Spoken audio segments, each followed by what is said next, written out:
ngasi yahenba production na khwai punamukpo ahanbada khurumjaduna Jyotish Shastra astrology gi garasingi rashi chakrada yengbagi matangda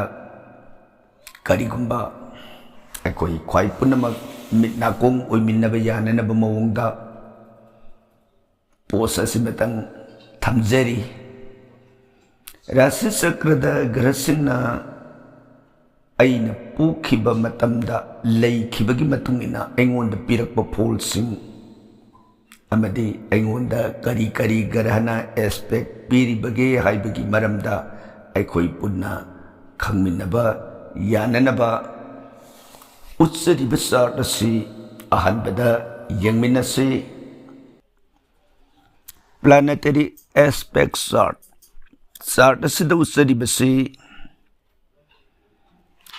Sun, Moon, Mars, Mercury, Jupiter, Venus, Saturn, Rahu, Ketu, Haidana, Rabi, Chandra, Mangol,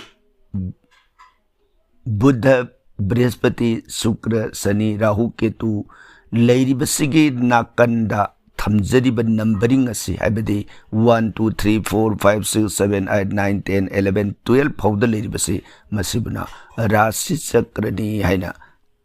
Kangani. Hariba Rashi Chakrasi ahanbada Mesh Rashi dagi horaga Meena Rashi phawbagi Rashi Chakragi satni chatseda aigi janma kostida leiriba Rashi Chakraduda leiriba garha adu garasi nan mamangda su thamjakre sang mang rang haidana aikhoigi Sun Garasi, Rabi Garhani, Aduga Moon Garasina, Chandra Garhani, Adana Rabi si rang kakta iramba, Kosti sudum yaugani, Chandra Sibuna, Sang Haina iramba sudum yaugani, Adana Aigi Lairiba, Rashi Chakra Adudagi, Rabi Garasina Magi, Ahan Biyum, Haibadi. Magi ahanba mag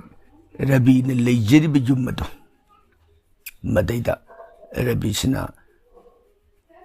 magi yengde expect tawde adubani sino leiribasi aduga anisuba yumdasu sino lei madudasu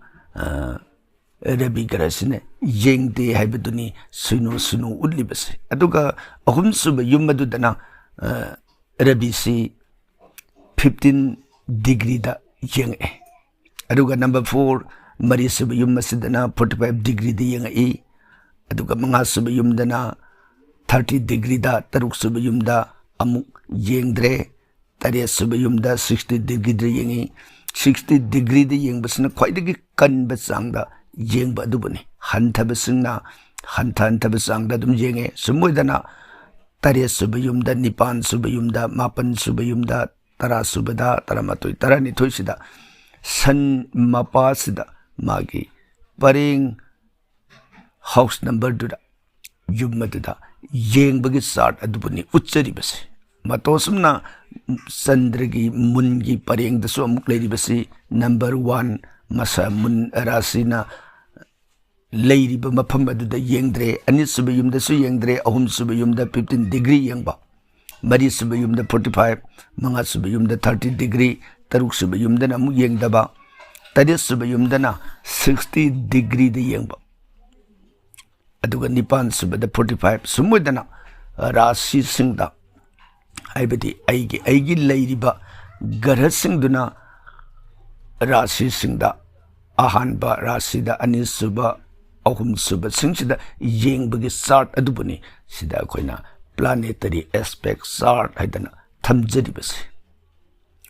aduna masi khangabanina masigi chart asida yengbiro yengaba matungda hairiba chart sida yengbagi mawongdi kamaini yengadagi haibadugi matangda amu mathangda thamjariba chart asemu utsari ahanba chart thamjaribasi garasingsi mahusana magi yengbagi mawong si anti clockwise ta jengani utsari bisida Rasi Chakra ki mesta ki horga mina bhavu ki Rasi Chakra utsari bisida Brihaspati si aigi Karka Rasi da leiri hai ni laur se khudam ni aigi Rasi singdu ki marta madhek to oi bi ai Tula da leram bi ai natargana kaine ada leram bi ai Brishik ta leiri bising sida ki ame te leram bi ai sida utsari bisida pijari bisidi Karka Rasi da Brihaspati garhana leire Lairiba Brihaspati garasne yenga iba magi khongpham se masai mathak to utsakhibado Brihaspati na magi masa lairiba yum sidagi amma ani ahum mari manga sibuyum sida Brihaspati na 60 degree da kanna yengi haibadubani sida arrow ma tenjay ma piraga manga sibuyum sida Brishik Rasi da utlibase aduga amung tainarakpada taris subiyumda 60 degree da Makar Rasi da aroma pijadibase adudagi amu mapan suba minarasi da 60 degree da yengba magi degree masa singda yengba da su yengbani aduga khoidagi sawbagi yengbagi sart aduni mapam sida utsaribase adi mana agum suba karkatagi kainyada 15 degree da yengi aduga Tula Rasi da 45 degree da yengi sumoidana mathang yengba amadi suno leru mafam aduna yengdaba haibagi sart sibuni mana yengado mongdi anti clockwise da utsari basi hallaga yenga ibasi saigi oyoina yeloina na tab sumoidana leidiba garhadu da mathang yengakbagi niyom sart adubuni mafam sida utsari basi Hairiba niyom sida garha leiriba atai khwai punamak singdi asumna anti clockwise da hairi hanna jengbagi niyom silai aduga matang damu utsariba chart sida mu yeng tabise masina clockwise da yeng bisi sumna ge rahu garha khakta di clockwise da utsariba phibam sida yengi rahu na yengakpagi saktamni amuk Sart sida utsari basi anti clockwise alambudu rahu dadi clockwise da lae rahu leiri mafam sidagi amma ani ahum mari manga subayum sida rahu na 60 degree da yenga I haibadubuni mafam sida arrow ma rahu dagi halakpada singara sida utsari basi mato sumna tariya subayum da Mithun Rasi da aduga mapan subayum da Mesh Rasi da aduga Taraga nithoi suba Makar Rasi da Rahu garasna 60 degree da yengi haibadugi sart adubuni mathakta haiji kibugumna masai sida su ani subayumda 45 degree da yengba mari ahum subayumda na 30 degree da yengba mari subayumda 30 degree yengba sing adubudi sart asida utragasu mapam sing adusu adum yengadorini magi yengbagi kanba amadi sonba haibadugi wani mapam sida utsari basida akanba 60 degree da chapchana kanna yengba mapam sing adu arrow si piraga utsabani asumna garasingna aigi Rasi Chakra gi mapam singda yengbagi niyom adu utsabani aduga hoji amuk khudam amagasu lokhalase hairiba niyom sidagi akoina se mathangda lokhusariba khudam di karino na haibada hojik utsariba sart se mu yengminase masi kanagumba amagi sart ne sart da mangonda leiriba se Rasi taragani thoi Mesh Rasi da Chandra haibadi ani haiba garasi leire adudagi laganana Mithun Rasi da leire adudagi Ketuna Sinha Rasi da Kanya Rasi da Buddhane Brihaspati ne Shukra ne humsi leire Tula Rasi da Shani ga Ravi ga leire Makar Rasi da Mangol leire aduga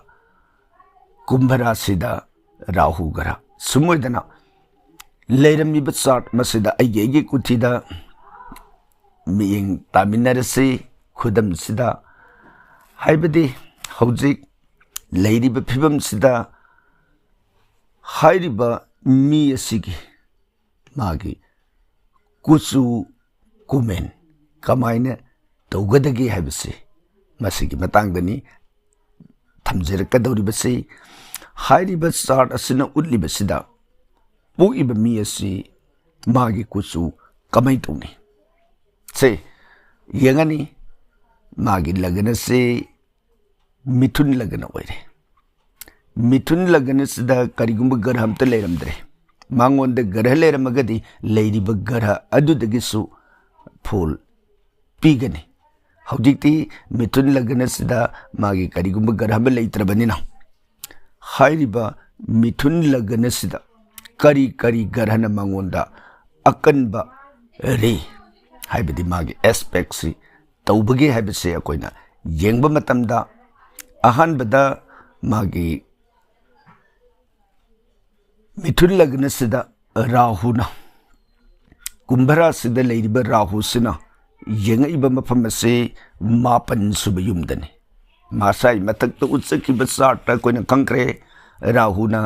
मापन सुब युमदा 60 degree दे येंगे अदना मफम सिदा राहुना मी असिगी लगनदा 60 degree दे येंगबनिना याम कन्न मपुंग फाना येंगबा हाइबदु ओइरे अदुदगी अमु ताइनरकपदा मागी कन्या राशि दे लेरिब ग्रह अहुम बुध बृहस्पति शुक्र अहुम सिना अमु येंगबा मतमदना मासी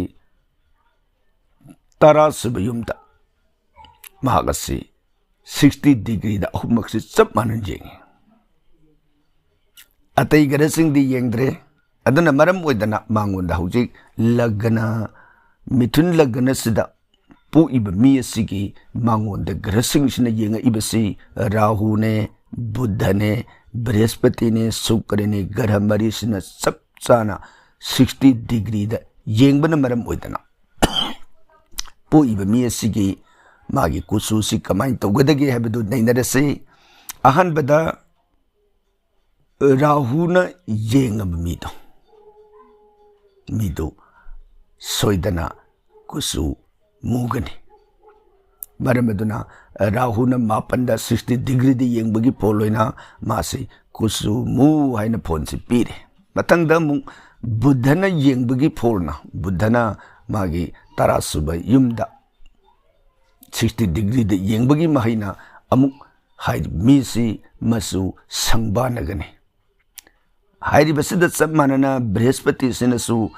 10 सुबदा 60 डिग्री दे येंगबसना मरम ओइदना मासे कुसु ngौगने अदुगा अमुक मंगोंदा पीरी बसे शुक्र ग्रहना येंगबसना मरम ओइदना मागे कुछ संगना ngौगने मदुना मरम ओइदना हाइरिबा मिसक असी येंगबा मतमदा मांगोंदा तारिबसे शुक्रना येंगबगी संगना ngौबा अदुगा राहुना येंगबगी मुबा बुधना येंगबगी मांगोंदा संबानबा बृहस्पति ने येंगबगी ngौबा संगबा मुबा संबानबा हाइरिबा ग्रह मरीसने येंगबना मरम ओइदना सिगी मिथुन लगन सिदा पोइबा मी असे सोइदना मागी कुसुसी ngौबसु यारोई मुबसु यारोई मासे कुलई कुसु ओइना सोइदना लेगनी हाइबसे कुथि सिदा मागी राशि चक्र से येंगबा मतमदा मागी फोल खंगबा ngame मरमसना आइगे जन्म कोष्ठी दुदा लेरिबा लगन दो मदैदा येंगबिरो लगन दुदा करी ग्रह ले मांगोंदा लेरमगना लेरिबा ग्रह दुगी फोलसु हाइगदोइनी लेरिबा कुथि सिदी लगन ददी मागी करिगुम ग्रह हमत लेरमद्रे लेरमदबना मरम ओइदना लगन दुदा लेरमबा ग्रह गी फोल पीबा याउद्रे मांगोंदा एस्पेक्ट तौबा 60 degree da yengba khakta logani 60 degree yogdaba tena yengbagi fold dagidi 60 degree yengba dugi fold duna asengba oi asumba oi maram duna garam sing sigi mapan sigi manungda rabi garana kanna yengamba tarab adorgadi mi ado soidana magi kusu si ngang na sangba sugumba oigani aduga sandrana yengamba taragana nganglainana ngauba Mangolna yengba taragana ngauba Buddhana yengba taragana sangbanaba aduga Brihaspatina yengagasu ngauba Sukrana yengaga sangba sangbasida wautangnana sangba Sanina yengba taragasu mangonda sangna musinba Rahuna yengbada muba Ketu leramba taragana maikhu masu wautangnaba Hairiba kusu singsi garamapan sina pirakba kusuni Adu aruibada panjariba ketu sidi mana yengbadi leiroi Ngasai ketu ki sart rasi tarani thoida ketu di amata yengde Yengdabanina mana leiriba mafam laganada leiraba khaktada ketu ki phol si haigani Maramaduna ketu si karigumba laganada leiramba taragadi ketu ki maikhu masu manba wautangnaba haiba kusu sigi phol si thokani Maramaduna Hairiba misak asi magi kusu kumen kamay tawgadagi haibasi yengba matamda magi rasi sakrada leidiba lagana se masay sida leiba garaha amadi leidiba atopa garasingna lagana duda pirakba magi drishti aspect adugi matungina mi adugi kusu kumen khangani masini matosumna koina mukasu Hairiba hiram sida khangba yaba niyom amagasu makha sida thamjarabada saba pamba haibadi mi makhan suna khaba yakpa thumba sinba loina sani akoi mi besing sari baduk sing dugi maraktagi thoidokna mana khari hena pamjana saba gi matang dasu gar sing sina piba phol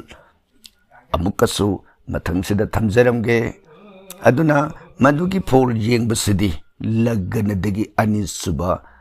mapamse masaysida magi saba pamjabagi phol si pigani aduna ngasai laganasi koki sarukni aduga anisuba yummasibuna magi singi sarukni sumudana kogi kal puru saidana anga bibhag aidana hakshang mapum masi koktagina khong bhaubasigi sartama koina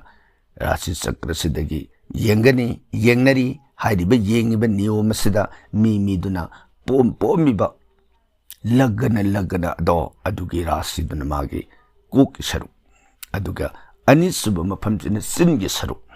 hairiba niyom sida nainarakna matamda magi anisuba yum sida garaleramba natragana Masai matakta haikibagumna mangonda akanba 60 degree da yengba gara adugi phol matung ina mangonda saba pamjabagi phol se pi aduna mangonda rabi garhana leiramaba natragana rabi ne yengaba adorgadi miasi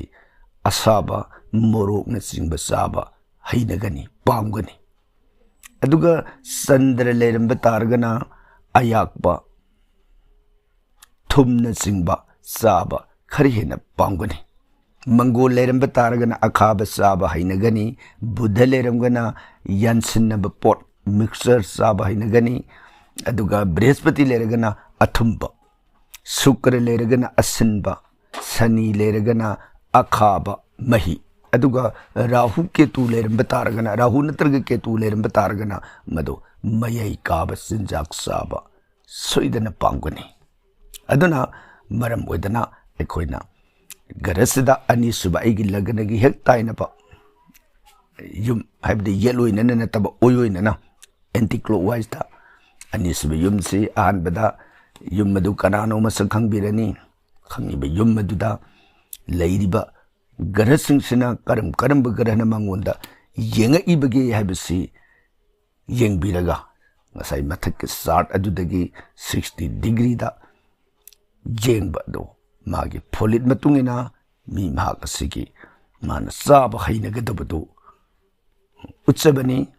aduna hojik ekoina anisuba yum sida mathak da pizeki ba start adugi matungina karam bagarhana mangonda kanna yengi bage hebsi amuktang neina duni yengsi hojik magisi karkat rasida magi anisub yum wore aduna nipan ahanbada sandra garsna thirak bada bris mithun karkat mafam sida yengba matamda masi subnagi 45 degree khakte yenge aduna di sandra si mangonda mapung phana kanne yengdre aduga nipan sidage muk thirak ba matamda amma ani ahum mari manga taruk suba mafamda ngasai rahu garasi magi 30 degree khakte yenge aduna di rahu sisuma kanne yengdre matangda mangol garha mangondagi di tares suba mafam oire aduna mangol dagi thiraga yengapada amma ani ahum mari manga taruk tare haibadi mangol sim makar sidagi madi anti-clockwise the thirka doini mangol na makar lerambadagi kumbha mina mes bris mithun karkat sida tares suba yumasi 60 degree di yengbanina mangol na 60 degree di yengagadi akhaba saba hainagani haibadi mana pamna saru da borga suma akhaba saba da hainadaba mi haibadu oiraroi ma akhaba saba da haibadi mana pamna maksadraga su tangai padana sadaba yade hena sarpa matamda akhaba saba hainaba adum oini mase karina haibada magi mangol garasuna magi tares subam phamsida 60 degree da kanna yengi adudagi amuk mathangda aikoina neinaba yabasi sani garasi mangondagi amuk thiraga yengapa matamda ama ani ahum mari manga taruk tare nipan mapan suba mafamda tare mapan si sanina mangonda 30 degree khakte yengi aduna sani gi akan be impact leraroi tara suba yumdade